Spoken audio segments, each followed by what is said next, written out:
जहाँ रही आज चतुर्थ पर्याय निर्वाचन चली विभिन्न स्थान में मतदान चली 6 लोकसभा 41 विधानसभा आसन पर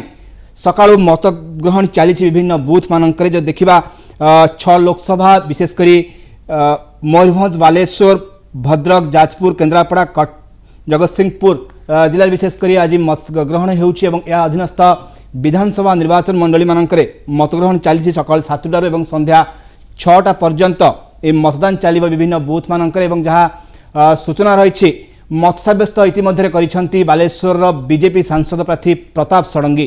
अधिक आलोचना करिसेंती आमर रिपोर्टर सत्यानंद पात्र।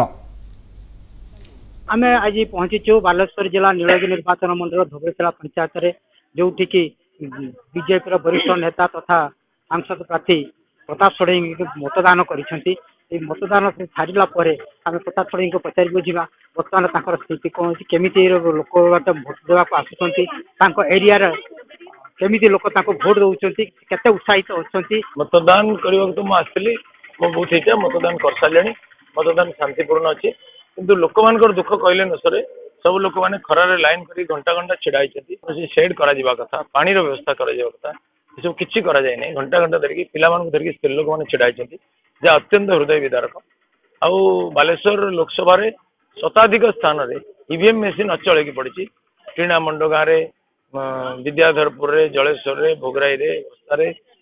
100 स्थान रे मेसीन अचल की पड़ी फल साधारण लोक घंटा घंटा खरार छिड़ाई घर को फेरी जाऊँच अभियोग कर विभिन्न स्थान में ईवीएम त्रुटि देखा बर्तमान निर्वाचन अधिकारी दृष्टि आकर्षण कर नीलगिरी सत्यानंद पात्र एमबीसी न्यूज।